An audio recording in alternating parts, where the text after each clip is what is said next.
Bismillahirrahmanirrahim. Assalamualaikum warahmatullahi wabarakatuh. Saya akan membacakan kisah-kisah nubuat dari Nabi Shallallahu Alaihi Wasallam berdasarkan riwayat-riwayat sahih dan diperkaya hikmah di balik kisah. Sahihul Qasasin Nabawi, Dr. Umar Sulaiman Al-Ashqar. Kisah kelima, kisah Ibrahim alaihi salam dan Sarah dengan Raja Lalim. Kisah ini menjelaskan perlindungan yang Allah berikan kepada Ibrahim dan Sarah, istrinya. Ketika ada salah seorang penguasa Lalim berupaya untuk menodai kehormatan Sarah dan melecehkannya, Ibrahim berlindung kepada Allah, memohon kepadanya dan mengerjakan sholat untuknya. Sarah juga memohon kepada Rabb-Nya, hingga akhirnya Allah menghukum si penguasa keji itu dan menangkal tipu dayanya. Allah melindungi Ibrahim dan istrinya. Allah Maha Kuasa untuk melindungi para walinya dan mengalahkan musuh-musuhnya sepanjang masa dan generasi. Dari nas hadis, Al-Bukhari meriwayatkan dalam kitab sahihnya dari Abu Hurairah radhiyallahu anhu, ia berkata, Nabi Shallallahu Alaihi Wasallam bersabda, Ibrahim alaihi salam berhijrah bersama Sarah. Lalu Ibrahim membawanya masuk ke sebuah negeri yang di sana ada seorang raja atau penguasa Lalim. Dilaporkan kepada raja atau si penguasa Lalim, Ibrahim membawa seorang wanita yang sangat cantik jelita. Raja akhirnya mengirim utusan kepada Ibrahim untuk bertanya kepadanya, "Wahai Ibrahim, siapa wanita yang bersama?" "Dia saudariku." Setelah itu, Ibrahim menemui Sarah lalu berkata, "Jangan kau dustakan kata-kataku. Karena aku memberitahukan kepada mereka bahwa kau adalah saudariku. Demi Allah, di muka bumi ini tidak ada seorang mukmin pun selain aku dan kamu." Lalu Ibrahim mengirim Sarah kepada raja. Setelah Sarah masuk, si raja menghampirinya. Kemudian Sarah berwudu dan sholat, lalu berdoa, "Ya Allah, jika engkau mengetahui bahwa aku beriman kepadamu dan Rasulmu, dan aku menjaga kemaluanku kecuali untuk suamiku, maka janganlah engkau kuasakan si kafir itu terhadapku." Si raja kemudian tercekik keras hingga ia menendang-nendang kakinya. Al-A'raj berkata, Abu Salamah bin Abdurrahman berkata bahwa Abu Hurairah berkata, ia, Sarah, berdoa, "Ya Allah, jika ia, si Raja Lalim, mati, pasti akan dikatakan dia, Sarah, telah membunuhnya. Maka ia dilepaskan dari azab tersebut." Setelah itu, si raja menghampirinya. Hajar kemudian berwudu dan sholat, lalu berdoa, "Ya Allah, jika engkau mengetahui bahwa aku beriman kepadamu dan Rasulmu, dan aku menjaga kemaluanku, kecuali untuk suamiku, maka janganlah engkau kuasakan si kafir itu terhadapku." Si raja kemudian tercekik keras hingga ia menendang-nendangkan kakinya.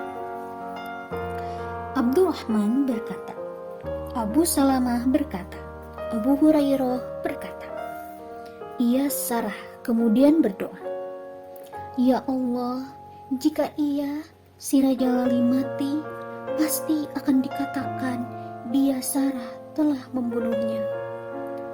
Maka ia dilepaskan dari azab tersebut pada kali kedua atau ketiga." Lalu ia berkata, "Demi Allah, yang kalian kirimkan kepadaku ini tidak lain adalah setan. Kembalikan dia kepada Ibrahim. dan berilah dia Hajar." Kemudian Sarah pulang menemui Ibrahim lalu berkata, "Apakah kau merasa bahwa Allah telah menghinakan si kafir itu dan dia menghadiahkan seorang pelayan?" Disebutkan dalam riwayat lain, dalam Sahih Al-Bukhari dari Abu Hurairah, ia berkata, Ibrahim alaihissalam tidak pernah berkata dusta, kecuali 3 kali. Dua di antaranya terkait zat Allah. Kata-kata Ibrahim, "Sesungguhnya aku sakit." As-Saffat ayat 89. Dan kata-kata Ibrahim, "Sebenarnya patung besar itu yang melakukannya." Al-Anbiya ayat 63. Abu Hurairah meneruskan, yang ketiga, suatu ketika saat Ibrahim bersama Sarah, saat beliau datang ke negeri seorang raja yang lalim, lalu raja tersebut diberi informasi bahwa ada seorang laki-laki bersama seorang wanita yang paling cantik. Maka raja mengutus seseorang menemui Ibrahim. Lalu utusan itu bertanya kepadanya. Katanya, "Siapa dia?" Ibrahim menjawab, "Dia saudariku." Setelah itu, Ibrahim menemui Sarah lalu berkata, "Wahai Sarah, di muka bumi ini tidak ada seorang mukmin pun selain aku dan kamu." Orang itu bertanya padaku, lalu aku jawab bahwa kau adalah saudariku. Untuk itu, jangan kau dustakan aku. Raja mengirim utusan untuk memanggil Sarah.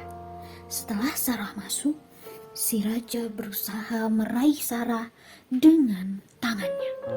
Namun, ia tertimpa petaka, tercekik. Si raja berkata, "Berdoalah kepada Allah untuk kesembuhanku. Aku berjanji tidak akan menyakitimu." Kemudian Sarah berdoa kepada Allah. Si raja itu pun terlepas dari petaka yang menimpanya. Namun, setelah itu, si raja berusaha meraih Sarah lagi untuk kali kedua. Si raja kembali tertimpa petaka sama seperti sebelumnya, atau bahkan lebih keras. Ia berkata, "Berdoalah kepada Allah untuk kesembuhanku. Aku berjanji tidak akan menyakitimu." Kemudian Sarah berdoa kepada Allah. Si raja itu pun terlepas dari petaka yang menimpa. Kemudian si raja memanggil salah seorang ajudannya dan berkata, "Yang kalian bawa ini bukan manusia, tapi setan." Kemudian raja menghadiahkan Hajar kepadanya sebagai pelayan. Kemudian Sarah pulang menemui Ibrahim yang saat itu sedang sholat. Ibrahim berisyarat dengan tangannya seakan bertanya bagaimana kondisinya. Sarah berkata, "Allah memberikan tipu daya orang kafir atau orang keji berbalik menimpa tenggorokannya tercekik, dan dia menghadiahkan Hajar kepadaku sebagai seorang pelayan." Abu Hurairah mengatakan, "Itulah ibu kalian, wahai anak-anak keturunan Ma'us sama air." Syarah hadis.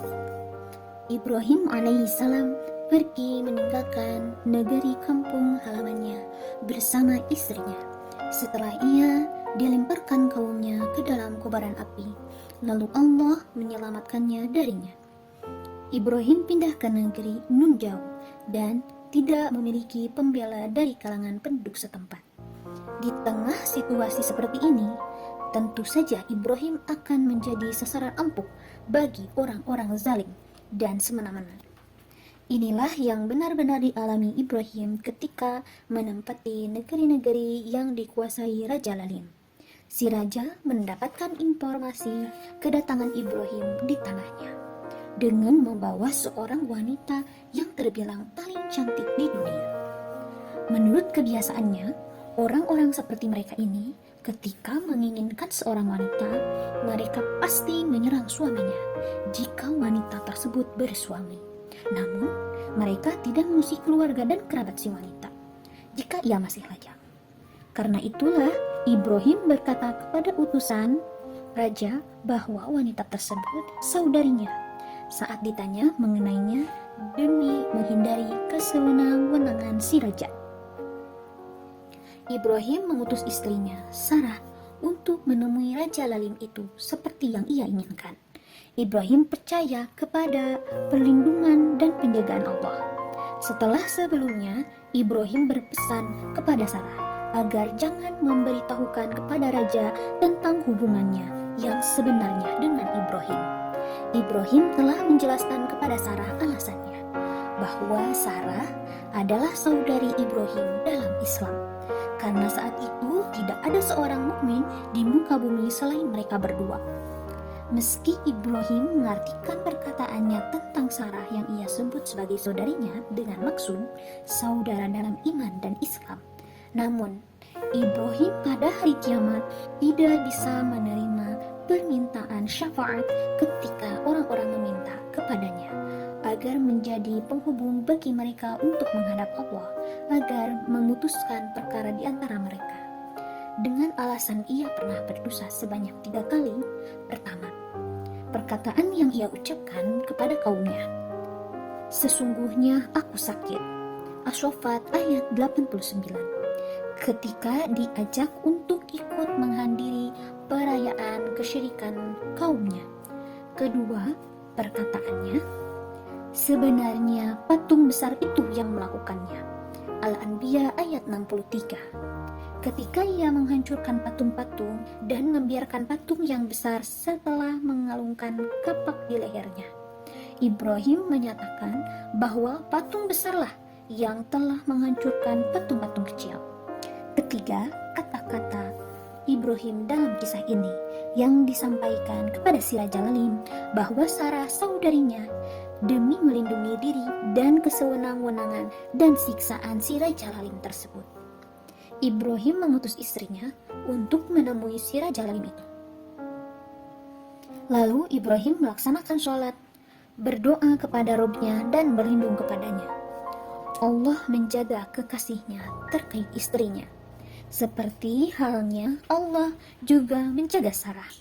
Sehingga setiap kali Raja Lalim itu hendak mendekati Sarah, ketika Sarah datang, maka ia selalu tercekik hebat hingga menendang-nendangkan kaki ke tanah setelah Sarah berdoa dan memohon kepada Robnya agar menangkal tipu daya dan kejahatan si Raja Lalim dari dirinya. Hanya saja Sarah mengkhawatirkan keselamatan nyawanya jika si Raja mati, karena orang-orang akan menuduhnya telah membunuh si Raja. Sarah berkata, "Ya Allah, jika si Raja Lalim mati, pasti akan dikatakan dia Sarah telah membunuhnya." Akhirnya Allah melepaskan cekikan dari si Raja Lalim itu setelah ia meminta kepada Sarah agar berdoa untuknya dan berjanji tidak akan mengusik Sarah lagi. Setelah cekikan dilepaskan darinya, Raja ingkar janji dan dikuasai syahwat.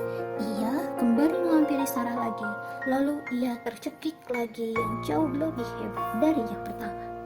Akhirnya ia memohon lagi kepada Sarah agar berdoa kepada Allah agar melepaskan cekikan dari dirinya dan berjanji kembali untuk tidak mengusik dirinya. Kemudian Sarah berdoa kepada Rabbnya dengan mengucapkan kata-kata sebelumnya, "Ya Allah, jika si Raja Lalim mati, pasti akan dikatakan dia Sarah telah membunuhnya." Setelah kedua atau ketiga kalinya, si Raja Lalim memanggil para ajudan dan memerintahkan mereka untuk mengembalikan Sarah kepada Ibrahim dalam kondisi selamat dan beruntung. Karena si Raja tahu Sarah terjaga dan terlindungi, dan ia tidak mampu mengusiknya. Akhirnya Sarah pulang bersama Hajar sebagai hadiah pemberian Raja Lalim itu. Hajar adalah ibu Ismail yang dihadiahkan Sarah kepada Ibrahim, lalu digauli Ibrahim. Disebutkan dalam Mustadrak Al-Hakim dan Mushkilul Atsar milik At-Tahawi bahwa Rasulullah SAW bersabda, "Apabila kalian menaklukkan Mesir, maka perlakukanlah kaum Kibti dengan baik, karena mereka memiliki jaminan dan kekerabatan." Disebutkan dalam Sahih Muslim dengan lafal, "Kalian akan menaklukkan Mesir." Ia adalah tanah yang dinamakan Kirot. Jika kalian menaklukkannya, maka perlakukan penduduknya dengan baik, karena mereka memiliki jaminan dan kekerabatan, atau beliau bersabda, jaminan dan ikatan besan. Jaminan dan kekerabatan atau ikatan besan penduduk Mesir yang dimaksudkan Rasulullah Shallallahu Alaihi Wasallam adalah karena ibu Ismail berasal dari Mesir dan Rasulullah Shallallahu Alaihi Wasallam berasal dari keturunannya. Pelajaran dan faedah dari hadis: istri para nabi dan rasul dijaga, sehingga orang-orang lalim dan semena-mena tidak mampu menodai kehormatan mereka, seperti yang dialami si Raja Lalim ini ketika berniat jahat terhadap istri Ibrahim. Lalu Allah menjaga dan melindungi Sarah dari kejahatannya. Orang mukmin harus berlindung kepada Allah Azza wa Jalla ketika menghadapi musibah dan ujian, karena Ibrahim langsung mengerjakan sholat ketika Sarah dibawa pergi untuk menemui si Raja Lalim. Sementara itu, Sarah berdoa dan memohon kepada Robnya, sehingga Robnya menjaga dan melindunginya. Kuasa yang maha perkasa lagi maha mengalahkan untuk menjaga para nabi dan walinya, menolong mereka dan menangkal tipu daya para musuh dari mereka. Kadang seorang muslim terpaksa harus tunduk pada situasi mendesak yang menimpa. Ibrahim mengatakan tentang istrinya bahwa ia adalah saudarinya untuk menghindari kejahatan si Raja Lalim.